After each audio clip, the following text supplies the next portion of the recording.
Hi guys, so I am in Washington DC this weekend. It's actually my friend's bachelorette party. Hopefully if I get a few free moments here and there, I might be able to do some Xtremephilately. DC's so cool. There's like monuments and political buildings and everything everywhere.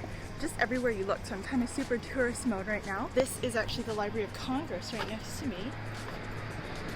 You know, just casually there. One thing I was unprepared for is it is so hot.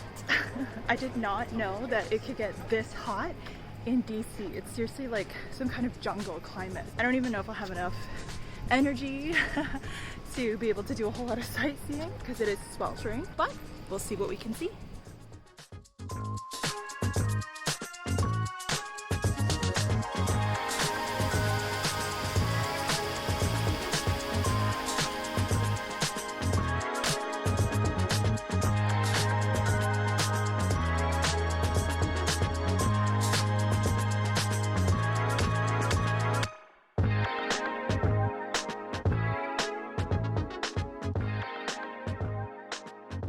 I guess because this is a stamp video, I should stop and tell you a little bit about the stamps. This commemorative stamp of the Library of Congress was issued in April 21st of 1982.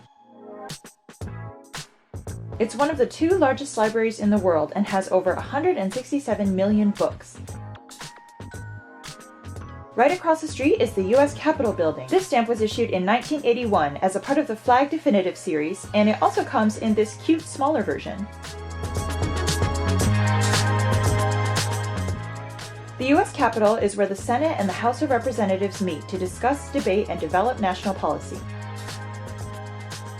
At the top of the dome is actually a statue of a woman called Freedom. She is 19.5 feet tall and wearing a helmet with an eagle's head, feathers, and 9 stars.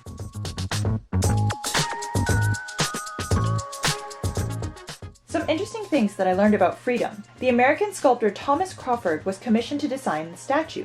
One of his design proposals actually had Freedom wearing a Phrygian cap, but it was rejected by the Secretary of War Jefferson Davis, who also later became the president of the Confederacy during the Civil War. He was obviously pro-slavery, so he objected to the Phrygian cap, which was then a symbol of freed slaves. They changed the design to an eagle headdress instead. The original sculptor, Thomas Crawford, finished the plaster mold of the statue, but then passed away unexpectedly. The government then hired a guy named Clark Mills to finish the job of casting it into bronze, who had under his ownership a slave named Phillip Reed. Phillip Reed was essential in the process of casting this statue into bronze. Fortunately, he was freed soon after that due to the Emancipation Proclamation, but it was enlightening for me to learn that even as she was made, freedom did not represent freedom for all.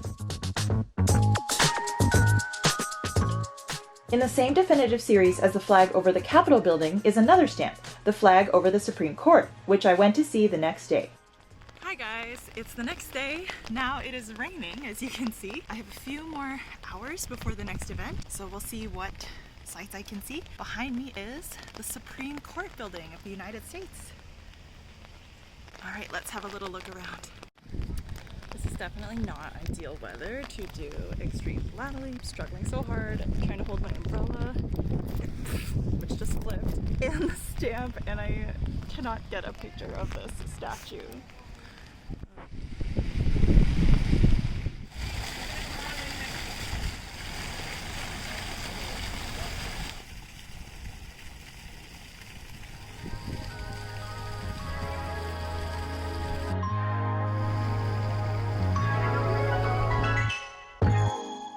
There are 2 statues beside the steps of the Supreme Court building. This one is called the Contemplation of Justice. She holds in one hand a statue figure of Justice blindfolded, and in her other hand a book of the law.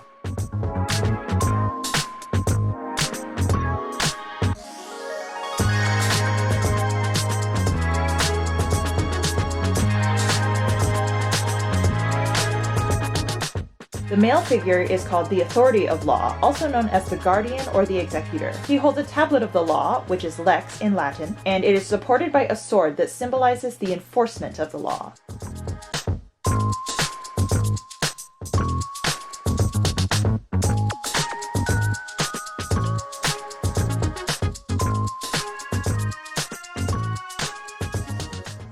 So fortunately the rain has stopped a little bit, which makes it much easier to take pictures of my stamps. I just find it a little bit funny. Yesterday I was worried that because it was so hot and humid, the gum on my stamps would start sticking together in the envelopes that I brought them in. But now today with the rain, it is raining on the gum and also causing it to stick together. So I probably would recommend that you only use used stamps for Xtremephilately. The new stamps that I brought with are kind of taking a beating in this weather.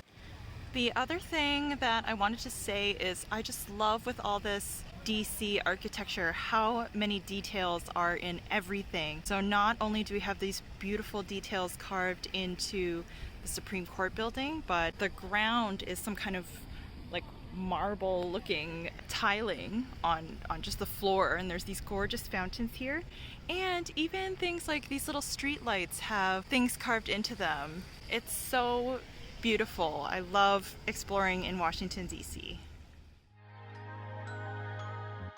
Now let's head back across the street to the Capitol building.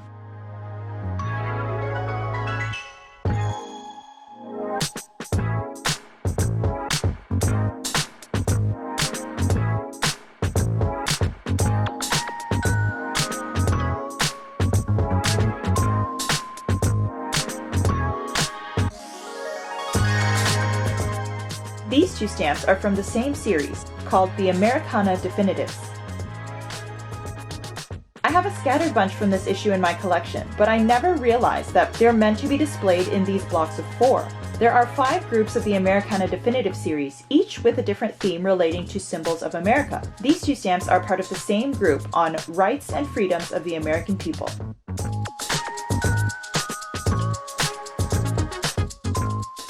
The other 2 stamps that we saw are from the National Capital Sesquicentennial issue, which I learned means 150th anniversary. These are 2 out of a set of 4 stamps that were issued to commemorate the 150th anniversary of Washington, D.C. as the nation's capital.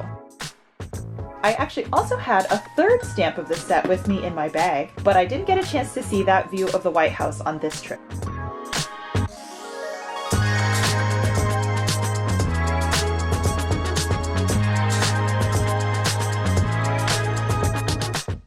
Up next is the Smithsonian Castle, the very first Smithsonian Museum building.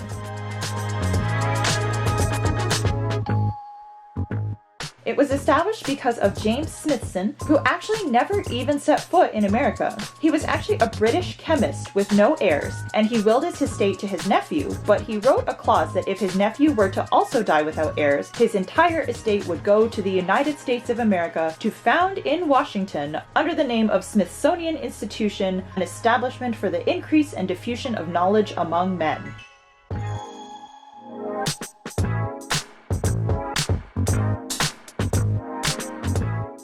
So that's super random, but I'm happy that he did that. By the way, this statue up front is not of James Smithson. It is Joseph Henry, an American scientist who was the first secretary of the Smithsonian Institution.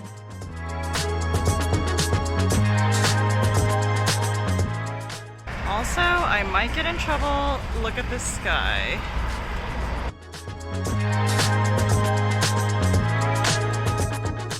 Next is this beautiful stamp of the Washington Monument with a branch of cherry blossoms. I'm obviously, unfortunately, out of season for this one, but I matched the design as best as I could. This is honestly one of my favorite USA stamps. I don't know why. It's beautiful, it's simple, I like the design, it's just fresh, clean, and pretty. This stamp was issued to commemorate the 100th anniversary of the first Treaty of Goodwill between the United States and Japan. And of course, in the spring, this entire area is filled with gorgeous cherry blossoms as Washington, D.C. celebrates the annual Cherry Blossom Festival, originating with the gift of 2,000 cherry trees from the mayor of Tokyo to the United States back in 1912.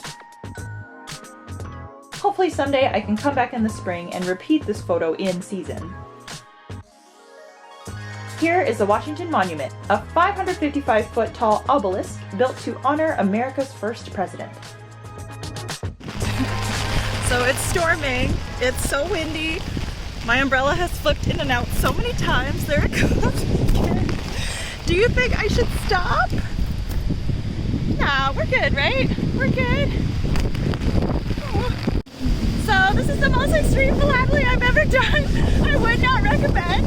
Here is the Jefferson Monument, and here are my stamps. better than this today. Where even is it? Oh my god. There's a there's a Jefferson thing! Monument! Here's the Jefferson Monument! Here are my stamps. Don't try this at home. Oh my gosh.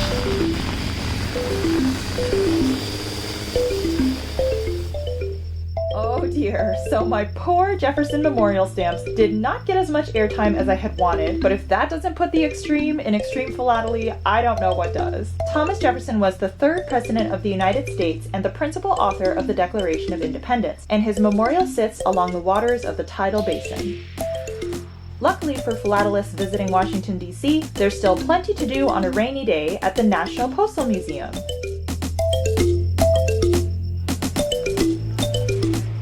Inside this beautiful building, one can find the William H. Gross Stamp Gallery. There's this cool setup with stamps on screens, on the walls, and even on the ceiling.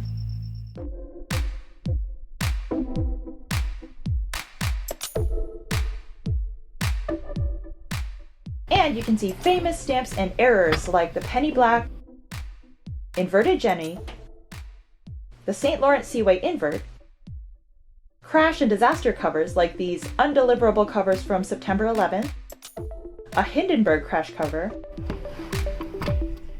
That's really cool.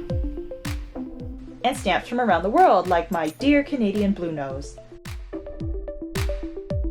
The National Stamp Collection has an extensive array of United States stamps, including this, the most rare US stamp, the 1-cent Z grill. There are only 2 known to exist, and it is valued in the millions of dollars price range. By the way, grilling was a method of embossing stamps as an effort to make the ink from the postmark more difficult to remove, and therefore hopefully prevent reuse of the stamp. I was also quite taken by these beautiful revenue duck stamps, which maybe would make an interesting future episode? I don't know.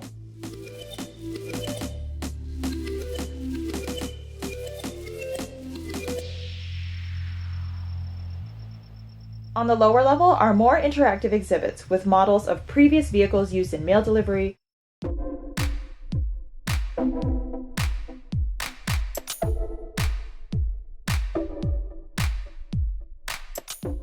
and all the windows of this building have images of stamps too. Definitely check out the National Postal Museum if you're in DC and your plans get rained out. Luckily for me, the last day of my trip had nice weather, and I was able to stop at one more place before going to the airport. Here we are at the White House.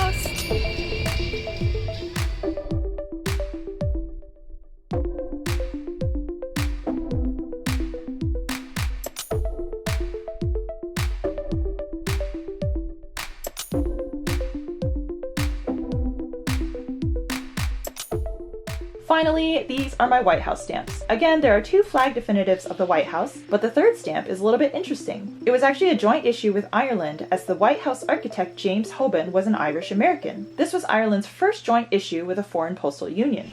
Hi guys! I don't know if you'll be able to hear me over all the stuff going on. I actually have to go to the airport now. My quick weekend in DC is pretty much over, but I stopped at the subway stop because I wanted to see the White House. Here it is behind all these bars. There we go. Yeah, and that pretty much concludes my trip to DC. It was so fast, and there's so much more that I could have seen and more Xtremephilately to be done, but that's all we have time for this time. I hope I can come back and continue the adventure another day. Thanks for watching. Bye.